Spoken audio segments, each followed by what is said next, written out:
So this is a very cool exploration into how the queen moves. So oftentimes when we think of the queen, we think here, right? We think this way, we think this way, we think this way, we think this way, etc.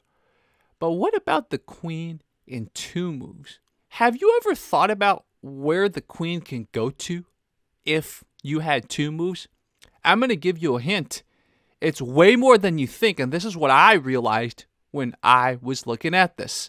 Now, obviously there's obstructions, right? So like this is an obstruction because if you try to capture this, you're going to get captured. So this is not something you can just take. But imagine if we had no pieces on the board. What can the queen do in two moves? Okay, I'm just going to tell you the answer. In two moves, the queen can go anywhere if there's no obstructions. So knowing that, let's look at this daily puzzle for today. Your first instinct would be, hey, maybe I can try to check, right? Because attacking the king is something we love to do, right? Because the whole point is try to checkmate him. But you can't really finish this, especially look at this pawn. It's kind of blocking a lot of things, right? So we can only check the king this way because if we check it this way, we're going to get captured, right? So we might want to plan for future checks. Maybe we go here or something like that, right? Have a little battery going on. Or, I don't know, maybe we could try to go here and then we could go here maybe, right?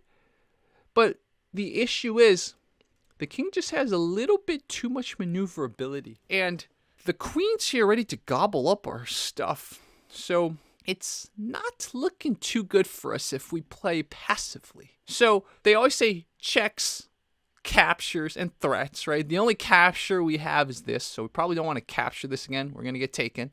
So can we threaten a piece, or can we threaten to capture a piece if we know that we can't really threaten any good checkmates? What if we combine that? Can we threaten a check and a capture? Let's think about this for a second, right?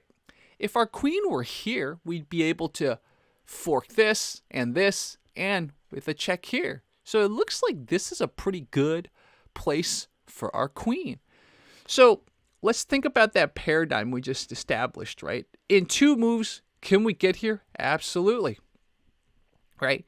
So we could get there in two moves. Is there any other way? Now, obviously, if this pawn weren't blocking the way, we'd go here, right? But we don't have that option. Okay, if we want to fork and potentially threaten to capture this, we have to make sure that when we're here, the king is somewhere that can be checked, right? So we got to plan around it. Because check this out. If we go here directly, right? He moves up here. The king moves up here. How are we going to now threaten the rook? We got to somehow give ourselves an ability to get here or here, right? Basically, where we can check and threaten. But if we just did any move, like remember the move I said earlier, if we just did this move, the issue is, well, there's no threat, right? There's no threat. So maybe he'll gobble up our pawn. Maybe he's going to move the rook. Let's see if we can move with tempo, aka we can move with at least a threat. So what do? If we went here, we would force his rook to move, right? Nothing's protecting the rook. Nothing can get to the rook in time to protect it. So this looks like a very good candidate move, right?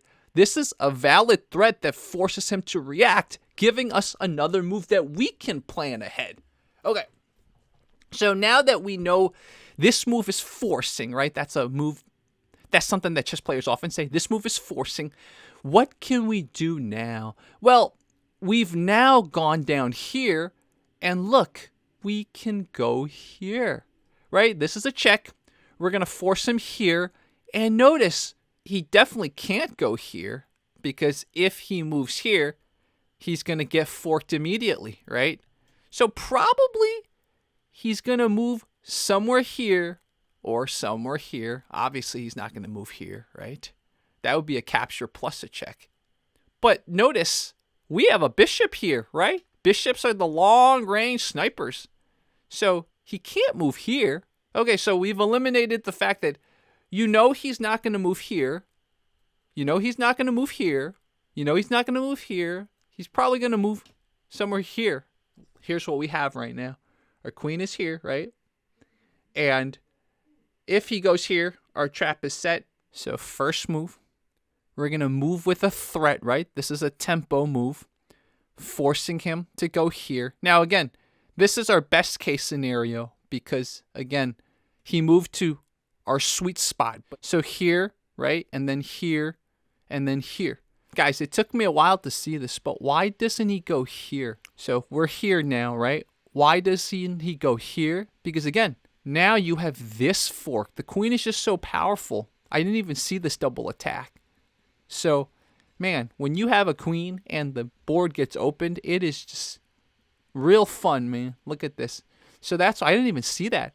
I'm just admitting it. I didn't even see that. So when you go here, he doesn't want to go here. Because if he went here, then we just, right there, got a double attack, going to get the rook immediately. So by going here, delays the inevitable. And that's why, wow, this is an amazing exploration, people. I forgot to look at the rims, man. Sometimes there's certain special things you can do because it's rim, and especially the file or the rank before the rim often gives you a lot of cool attacking things, especially with diagonal pieces.